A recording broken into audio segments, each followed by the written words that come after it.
तो जैसा कि बार बार मेरे पास सवाल आ रहे थे कि क्या है भागवत में, क्या है भागवत में, क्योंकि जब कथा होती है, पंडाल में कथा होती है, तब तो बहुत सारे दूसरे प्रसंगों को उदाहरणों के द्वारा देना भी पड़ता है। बीच में भजन भी होते हैं, कीर्तन भी होता है, नृत्य भी होता है। तो भागवत में क्या है ये जानने के लिए तो आपको भागवत की क्लास ही अटेंड करनी पड़ेगी। और वैसे यूट्यूब पर बहुत सारी क्लासेस अवेलेबल हैं आपको भागवत के लिए, लेकिन मेरी भी इच्छा थी कि मैं आप सबके साथ में अपनी भागवत की जो मेरा अपना स्वयं का चिंतन मनन है उसको शेयर कर सकूं, क्योंकि भागवत मैंने पहले भी कई बार पढ़ी है, लेकिन हाँ कभी वीडियो फॉर्मेट में उसको मैंने नहीं रिकॉर्ड किया है। तो मेरी भी इच्छा थी, आपकी भी इच्छा थी कि हम इस भागवत को एक रिकॉर्डेड वर्जन के रूप में ला सकें। और इस सीरीज़ को मेरी इच्छा थी यूट्यूब पर लाने की, आप सबके लिए, आपकी इच्छा थी सुनने की। तो ये सीरीज़ अब हम शुरू करने वाले हैं। जैसा कि मैंने आपको बताया कि भागवत में 12 स्कंद हैं, तो आज इस वीडियो से हम प्रथम स्कंद की शुरुआत करेंगे। और मैं आपको स्कंद वाइज ही बताऊंगी। इसमें चैप्टर्स है बहुत सारे, लेकिन बहुत ज़्यादा डिटेल में तो मैं भी नहीं बता पाऊंगी, क्योंकि भागवत ऐसा है कि इसको पूरा समझने के लिए कई साल लग जाते हैं। तो फिर भी मेरा एक छोटा सा प्रयास रहेगा कि क्या है मोटे मोटे तौर पर हर स्कंद की डिटेल, थोड़ी थोड़ी डिटेल्स में आपको समझा सकूं, ताकि दोबारा कभी आप कथा सुने तो आपको और ज़्यादा रुचि हो उस कथा के प्रसंगों से, आप रिलेट कर पाएँ इसके लिए। तो प्रथम स्कंद में सबसे पहले बात आती है भक्ति, ज्ञान और वैराग्य के प्रतिपादन के बारे में बताया गया है। इस प्रथम स्कंद में भक्ति, ज्ञान, योग और वैराग्य के बारे में बताया गया है। तो इस तरह से कहानी शुरू होती है हमारी भागवत की कि नैमिषारण्य का नाम आपने सुना होगा। दंडक अरण्य, नैमिषारण्य, ये पुराने समय के जंगलों के नाम थे। तो नैमिषारण्य नाम की एक जगह है जो अभी भी है। सर्च करेंगे, हम देखते हैं, मैं भी देखूंगी बाद में अभी कहाँ है ये। तो नैमिषारण्य जो जगह थी वहाँ पर ऋषियों की 88,000 ऋषियों की सभा हुई। ओके, ऋषियों की वहाँ पर सभा हुई और उस सभा में सूत जी जो थे, वो जो पुराण वक्ता के तौर पर, जैसे व्यास बोलते हैं ना कथा व्यास, तो वहाँ पर सूत जी जो थे वो कथा व्यास के तौर पर नियुक्त किए गए। और उनके उस वो जो वी कैन से कॉन्फ्रेंस, जैसे आज के समय में भी किसी विषय विशेष को लेकर कॉन्फ्रेंस होती, तो उस समय पर वहाँ पर कॉन्फ्रेंस हुई थी, ऋषि मुनियों की कॉन्फ्रेंस हुई थी। और उस कॉन्फ्रेंस का विषय ये था कि बहुत कलयुग का समय आ रहा है, या कलयुग का समय शायद में भी चल रहा था उस समय, क्योंकि पुराण लगभग लिखे गए हैं, इनका समय आता है 2-2.5 हजार साल। कुछ पुराण, अब जैसे महाभारत के बाद में लिखा गया है, तो श्रीमद् भागवत पुराण 5,000 साल पहले लिखा गया है। और कृष्ण के जाने के तुरंत बाद से कलयुग शुरू हो चुका था। तो आई थिंक कि ये जिस समय की हम बात कर रहे हैं उस समय शायद कलयुग स्टार्ट हो चुका था ऑलरेडी। तो ऋषियों ने इस बात पर चिंता जाहिर करी कि क्योंकि अब कलयुग का समय आ रहा है धीरे धीरे, और ये समय में जैसे आगे बढ़ेगा तो कलयुग का प्रभाव आता जाएगा, और कलयुग के बहुत सारे नेगेटिव इफेक्ट्स हैं। जैसे कि कलयुग के अंदर सबसे इम्पॉर्टेंट चीज़ तो मनुष्य के पास आयु कम होगी, बुद्धि कम होगी। तो कम समय में और कम बुद्धि के साथ में वो अपने आत्मज्ञान को पाने की दिशा में कैसे बढ़ेगा, वो मुक्ति की तरफ कैसे बढ़ेगा, वो ज्ञान कैसे प्राप्त करेगा। और इसके अलावा जो छोटी आयु लोगों को मिल रही है, बुद्धि भी कम मिल रही है, दिमाग भी कम है, तो डिसीजंस भी गलत लेने वाले हैं, और खाना पीना भी खराब हो जाएगा दुनिया में आगे आने वाले समय में। तो रोग बढ़ जाएंगे, शोक बढ़ जाएंगे, एक्सीडेंट्स, दुर्घटनाएं, मतलब इस तरह की, या फिर प्राकृतिक आपदाएं, ये सारी चीज़ें इतनी ज़्यादा बढ़ जाएंगी कि आदमी को ना डेली रूटीन की इन प्रॉब्लम से ऊपर उठ के अपने खुद के कल्याण के लिए सोचने का, तप करने का, यज्ञ करने का, हवन करने का समय ही नहीं मिलेगा। इतनी बुद्धि ही नहीं होगी, इतना दिमाग ही नहीं चलेगा। और ऊपर से अगर थोड़ा बहुत कुछ आइडिया भी होगा तो आलस इतना भरा हुआ होगा मनुष्य के शरीर में, आलसी होंगे। कलयुग के मनुष्य आलसी होते हैं, सोचते तो बहुत कुछ है लेकिन करेंगे कुछ भी नहीं, पता होते हुए भी चीज़ों को करते नहीं हैं। तो आलस होता है, बुद्धि नहीं होती है, अगर है तो आयु कम है, शरीर कमज़ोर है, रोग पड़ जाते, शोक उनके जीवन में एक के बाद एक लगे रहेंगे। तो ऐसी अगर स्थिति हो जाएगी तो ना तो वो शास्त्रों का पठन पाठन कर पाएंगे, ना वो यज्ञ कर पाएंगे, ना हवन कर पाएंगे, न तप कर पाएंगे। तो ऐसे इन कलयुग के मनुष्यों का कल्याण कैसे होगा आने वाले समय पे।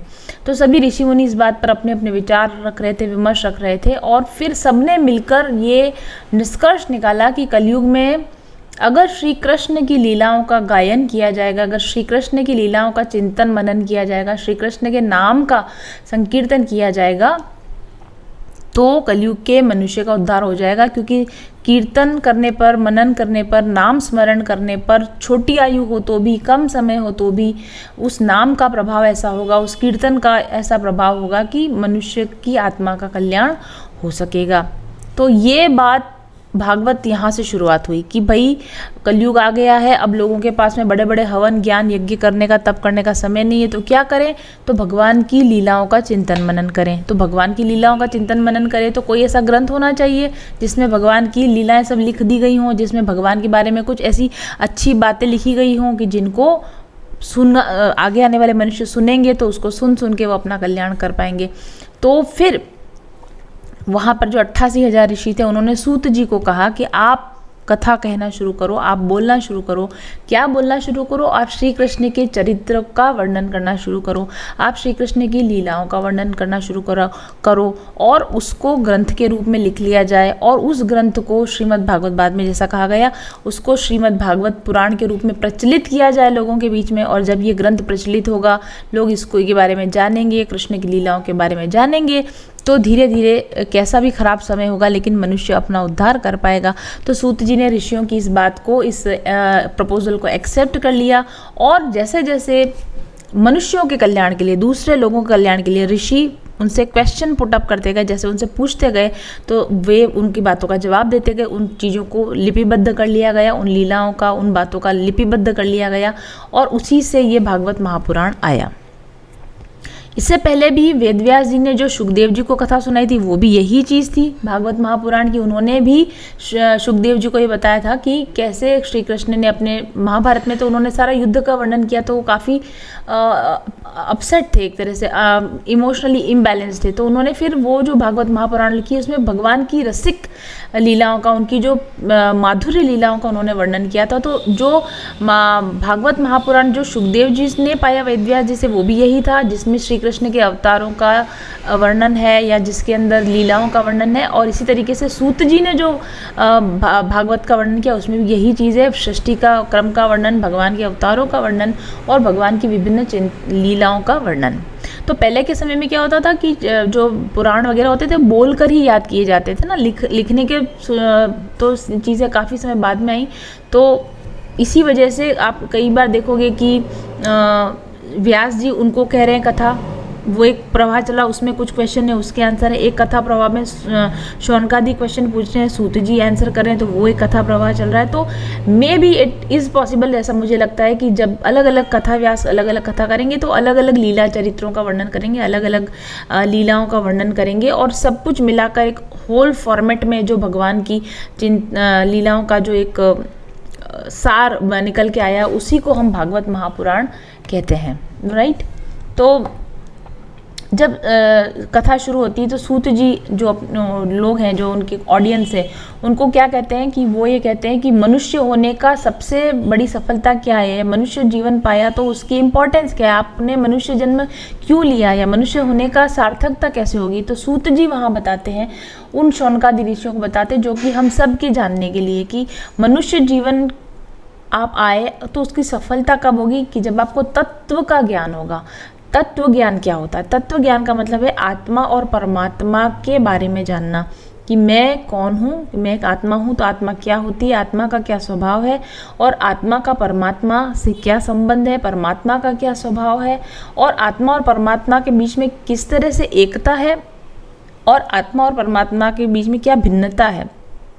ठीक है, तो आत्मा किस तरीके से परमात्मा से जुड़ी हुई है, किस तरह से अलग है, परमात्मा किस तरीके से आत्मा से जुड़ा हुआ है और अलग है, परमात्मा का क्या स्वभाव है, आत्मा का क्या स्वभाव है। इन सब चीज़ों को जान लेने को ही तत्व ज्ञान कहते हैं, इन सब चीज़ों को जान लेने को ही ब्रह्म ज्ञान कहते हैं, ये जान लेने को ईश्वर के होने का बोध कहते हैं, राइट। और हर पदार्थ के अंदर ये पता चल जाए कि हर पदार्थ के अंदर ईश्वर ही है, ईश्वरीय सत्ता ही है, ये ज्ञान को प्राप्त कर लेना ही मनुष्य जन्म लेने की सफलता है, या ये जान लेना ही मनुष्य जन्म को लेने का उद्देश्य है। तो सबसे पहली बात जो हमारे जानने की, इस पुराण को हम पढ़ने जा रहे हैं, अपने आप को जाने, आत्मा को जाने, परमात्मा को जाने, अपने स्वभाव को जाने, परमात्मा के स्वभाव को जाने, इसी को तत्व ज्ञान कहते हैं। और इसी तत्व ज्ञान को जानने के लिए मनुष्य जीवन दिया गया है, और यही तत्व ज्ञान इस भागवत महापुराण में अलग अलग प्रकार से समझाया गया है। दूसरी चीज़ जो सूत जी सभी ऋषियों को बताते हैं, जो कि हमें जाननी है आज, वो ये है कि मनुष्य जन्म होने की सफलता किसमें है कि हम ईश्वर को प्रसन्न करें, भगवान को प्रसन्न कर लें। अब भगवान ऐसे तो सब एक ही है, लेकिन आप चाहे जिन भी भगवान को मानते हैं, आप जो भी जीवन जिए वो भगवान की प्रसन्नता के लिए जीवन जिए। आप ऐसा जीवन जिए जिसमें कि भगवान को प्रसन्नता मिलती हो, और जब भगवान को आप प्रसन्न कर देते हो, आप ऐसा जीवन जीते हो कि इसमें ईश्वर आपके जीवन जीने को देखकर ईश्वर खुश होता है, तो आपके पुराने पाप हट जाते हैं, आपके कष्ट दूर हो जाते हैं, और जैसे जैसे ईश्वर की और अधिक कृपा आपके ऊपर आने लगती है, आपका ईश्वर के प्रति भक्ति बढ़ने लगती है, आपका ईश्वर की लीलाओं को सुनने में आपका इंटरेस्ट बढ़ने लगता है, कथा सुनने में आपका इंटरेस्ट बढ़ने लगता है, भगवान को और अधिक जानने, भगवान के स्वभाव को और अधिक जानूँ, भगवान के चरित्र को और अधिक जानूँ, ये रुचि आपके अंदर बढ़ने लगती है। तो आप मनुष्य जीवन आपका सफल हो रहा है कि नहीं हो रहा है, ये आपका कैसे पता लगाएंगे? ये इस तरह से पता लगाएंगे कि क्या आपकी ईश्वर को जानने में समय के साथ रुचि बढ़ रही है, क्या आपकी ईश्वर को समझने के लिए आपकी रुचि बढ़ रही है, क्या आप अधिक से अधिक भगवान का चिंतन करने में, भगवान की लीलाओं का स्मरण करने में, क्या आप अपना समय इसमें बिता रहे हैं, या आपकी बिताने की इसमें रुचि बढ़ रही है? अगर ऐसा है तो डेफिनेटली ईश्वर आपसे प्रसन्न है, ईश्वर आपके जीवन जीने के सलीके से प्रसन्न है, और आप एक सफल जीवन आप जी पा रहे हो। ये इस बात का मापदंड है कि क्या आप ईश्वर के प्रति आपकी रुचि बढ़ रही है, क्या ईश्वर के प्रति आपका प्रेम बढ़ रहा है। जैसे जैसे आपकी भक्ति बढ़ेगी, रुचि बढ़ेगी, प्रेम बढ़ेगा, तो आप समझ जाना कि ईश्वर ने आपको जो मनुष्य जन्म देकर भेजा, आप उस मनुष्य जन्म को सार्थक कर रहे हो। तो ये दूसरी चीज़ है जो सूत जी ने बताई। अब इसके बाद में नेक्स्ट चीज़ वो बताते हैं कि जो भी रूप आप अपने सामने देख रहे हैं, चाहे मनुष्य, देवी देवता, पेड़ पौधे, जो भी चराचर जगत में आप जो जीव देखते हो, ये सब भगवान के ही अंश हैं। भगवान ने ही अपने अलग अलग रूप बनाए हैं, और माया की आश्रय लेकर भगवान ने इतने सारे रूपों को बना रखा है। तो जो भी कुछ आप देख रहे हो, जैसे हमने कहा था चतुश्लोकी भागवत में कहा कि जो भी आपको नजर आ रहा है वो मैं ही हूँ, वो मेरे ही रूप है। जो भी आपको दिखता है सृष्टि में, जो भी कुछ है वो मैं ही हूँ। तो वही बात का प्रतिपादन यहाँ सूत जी करते हैं कि जो भी कुछ आपको नजर आ रहा है वो सब ईश्वर का ही अंश है, वो सब ईश्वर के ही को ही समझ लीजिए आप। ठीक है। इसके बाद में सूत जी बताते हैं कि भगवान ऐसे तो सभी रूपों में हैं, जैसे मैंने कहा पशु पक्षी सभी भगवान ही, लेकिन फिर भी भगवान समय समय पर अवतार भी ग्रहण करते हैं। और विष्णु भगवान के, वैसे तो भगवान के कहते हैं कि अनंत अवतार होते हैं, हरि अनंत, हरि कथा अनंत, हरि की भगवान की न तो कथाओं का कोई अंत है, न ही भगवान के अवतारों का कोई वर्णन कर सकता है, इतने उनके अवतार हैं।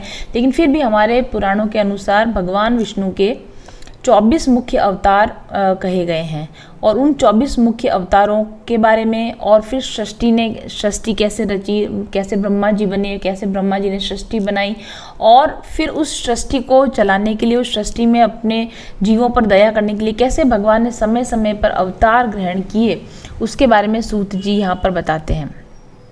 तो भगवान विष्णु के 24 अवतार हैं, वो 24 अवतारों का आगे वर्णन किया गया है। सबसे पहले भगवान ने सनत कुमारों के रूप में ब्राह्मणों की सृष्टि करने के लिए, ब्राह्मणों को बनाने के लिए सनत कुमार, जो 4 सनत कुमार हैं, उनके रूप में उन्होंने अवतार लिया। उसके बाद वराह भगवान के रूप में उन्होंने अवतार लिया, जो सूअर के रूप में भगवान ने अवतार लिया, जो पृथ्वी को जल से निकालने के लिए, पृथ्वी का उद्धार करने के लिए उन्होंने अवतार लिया। उसके बाद उन्होंने यज्ञ पुरुष के रूप में अवतार लिया, जो स्वयंभू मनवंतर के पालन करने के लिए यज्ञ पुरुष के रूप में अवतार लिया। फिर हयग्रीव अवतार लिया, उसके बाद नर नारायण का अवतार लिया, फिर उसके बाद कपिल अवतार लिया उन्होंने, फिर दत्तात्रेय का अवतार लिया, ऋषभदेव का अवतार लिया, जो जैनियों के प्रथम तीर्थंकर कहे जाते हैं। फिर पृथु अवतार उनका हुआ, मत्स्य अवतार हुआ, कच्छप अवतार हुआ, मोहिनी अवतार हुआ, नरसिंह अवतार हुआ, और वामन अवतार हुआ, हंस अवतार हुआ, नारद अवतार हुआ, हरि अवतार हुआ, परशुराम अवतार हुआ, राम अवतार हुआ, वेदव्यास अवतार हुआ, और फिर अंत में हमारे प्रिय श्री कृष्ण का अवतार हुआ। इसके कृष्ण के बाद में फिर भगवान बुद्ध जिनको कहा जाता है वो भी हमारे विष्णु अवतार हैं, तो बुद्ध देव का अवतार हुआ। और अब कलयुग के अंत में धर्म की पुनः स्थापना करने के लिए भगवान कल्कि के रूप में अवतार लेंगे, ऐसा वर्णन इस भागवत महापुराण में किया गया है। तो भगवान जिस तरीके से जैसे धरती के कण अनंत है, वैसे ही भगवान विष्णु के अनंत अनंत अवतार हैं। लेकिन जब जब भी कभी धर्म की हानि होती है या लोग धर्म को भूलने लगते हैं, तब भगवान विष्णु लीलाएं करने के लिए अवतार लेते हैं। लोगों के बीच में अपनी भक्ति का, अपने प्रेम का प्रचार प्रसार करने के लिए अवतार लेते हैं। और अवतारों की जो घटनाएं होती, जिनको लीलाएं बोलते हैं, उनको ना कोई समझ सका है ना समझ सकता है। हम अपनी बुद्धि से उसको समझने की कोशिश जरूर करते हैं कि ये अवतार में भगवान ने ऐसी लीला क्यों करी, भगवान ने ऐसा रूप क्यों धारण कर लिया, भगवान ने ऐसा क्यों कर लिया, भगवान को ऐसा नहीं करना चाहिए था। बहुत सारे लोग अपने अपने पर्सनल जजमेंट लगाते हैं। तो यहाँ पर सूत जी बताते हैं कि भगवान की लीलाओं को आपको सिर्फ रसपान करना है, आपको भगवान की लीलाओं का आनंद लेना है, आपको भगवान की लीलाओं को श्रवण करके उसको एज सच एक्सेप्ट करना है। आपको उसमें अपने पर्सनल जजमेंट नहीं लगाने चाहिए। अगर आप बिना पर्सनल जजमेंट लगाए, बिना भगवान की लीलाओं का श्रवण करते हैं, उनकी कथाओं का श्रवण करते हैं, तो धीरे धीरे करके भगवान स्वयं ही उस व्यक्ति को अपना असली चरित्र, अपना असली रूप, अपने रहस्य का ज्ञान करवा देते हैं। वही व्यक्ति जो भगवान की लीलाओं को बड़े प्रेम से सुनता है, गाता है, उसको तत्व ज्ञान की प्राप्ति भगवान की कृपा से होती है। अगर आप चाहो कि अपनी बुद्धि से आप भगवान को जान जाओ, या आप तर्क वितर्क करो कि भगवान ने ऐसा क्यों किया, ऐसा क्यों नहीं किया, वो तो माखन चोर थे, उन्होंने गोपियों का चीर हरण क्यों कर लिया, उन्होंने रास लीला क्यों करी, उन्होंने राधा रानी से शादी क्यों नहीं करी, ऐसे बहुत सारे अज्ञानी लोगों के प्रश्न आते रहते हैं। तो आपको ऐसे प्रश्न नहीं उठाने चाहिए, क्योंकि जब आप पर भगवान की संपूर्ण कृपा होगी तो उन्होंने क्यों किया और कैसे किया और क्या करना चाहिए था, ये सारा ज्ञान आपको अपने अंदर से होगा। बाहर से इन प्रश्नों के जवाब ढूंढने की या अपना तर्क लगाकर इन सवालों के जवाब ढूंढने की आपको कोशिश नहीं करनी चाहिए। तो ये सूत जी ने वहाँ पर थोड़ा बहुत वर्णन किया। और उसके बाद में प्रथम स्कंद के अंदर जो दूसरे ऋषि थे, शौनक और दूसरे ऋषि थे, उन्होंने कुछ प्रश्न किए। तो यहाँ पर जो जितने भी पुराण हैं, अगर आप इन पुराणों को पढ़ोगे, अगर आप पुराणों को देखोगे ना, तो उसमें क्वेश्चन पूछे जाते हैं, उसके आंसर किए जाते हैं। पहले मैं भी ऐसे सोचती थी कि इसमें काफ़ी मतलब टूटी टूटी सी कहानी है, क्योंकि किसी ने कुछ क्वेश्चन किया, फिर उसका आंसर आया, फिर कुछ क्वेश्चन किया, फिर कुछ आंसर आया। तो पुराणों को लिखने का यही तरीका था कि एक व्यक्ति वक्ता है और दूसरे श्रोता हैं, और श्रोता अपनी जिज्ञासा के अनुसार प्रश्न करेंगे और वक्ता उसका जवाब देगा, और उन दोनों के बीच की जो बातचीत का संकलन है, उससे वो पुराण बनता है। ठीक है, तो सभी पुराण इस तरीके से लिखे गए हैं, और इस भागवत पुराण में भी ऐसा ही है कि जगह जगह पर आप देखेंगे कि कभी शौनक आदि ऋषि प्रश्न पूछ रहे हैं और सूत जी उनका जवाब दे रहे हैं, कभी परीक्षित राजा प्रश्न पूछ रहे हैं और शुकदेव जी उसका जवाब दे रहे हैं, कभी नारद जी से प्रश्न किया जा रहा है और नारद जी उसका जवाब दे रहे हैं। और इन सभी सवालों का जो संकलन है, उसी को मिलाकर इस पुराण की रचना की गई है।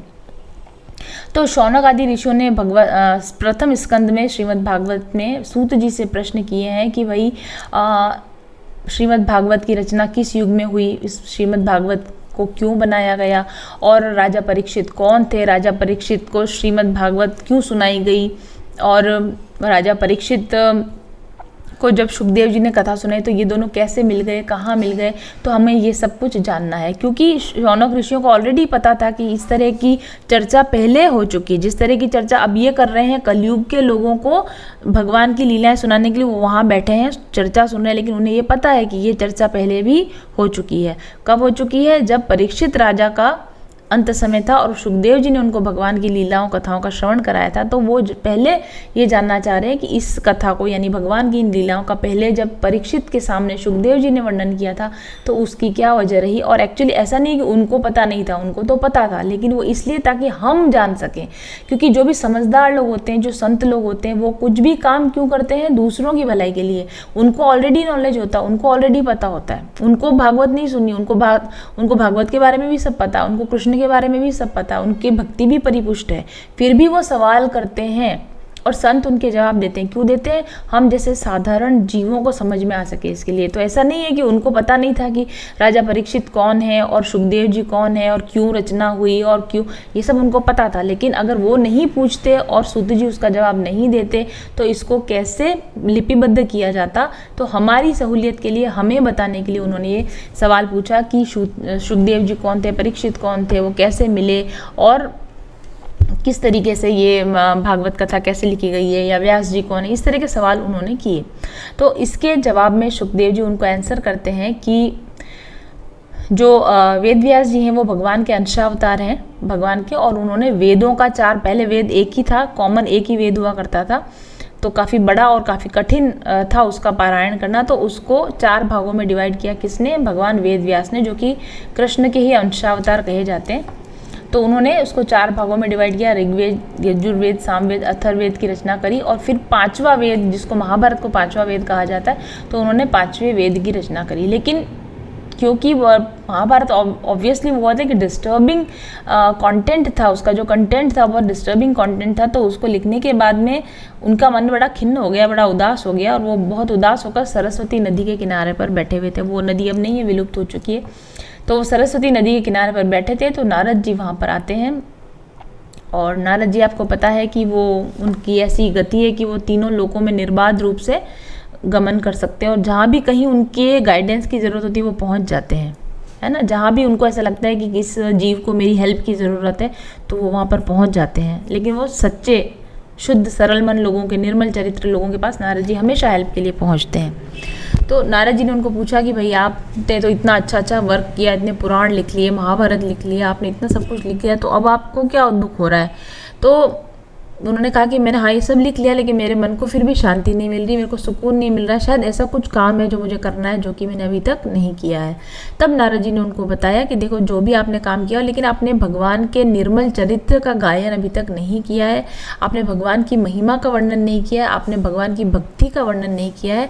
तो आप कृष्ण भगवान को आधार बनाकर एक बुक लिखिए, आप कृष्ण भगवान को आधार बनाकर एक पुराण की रचना करेंगे, तो आपको निश्चित रूप से आनंद की प्राप्ति होगी।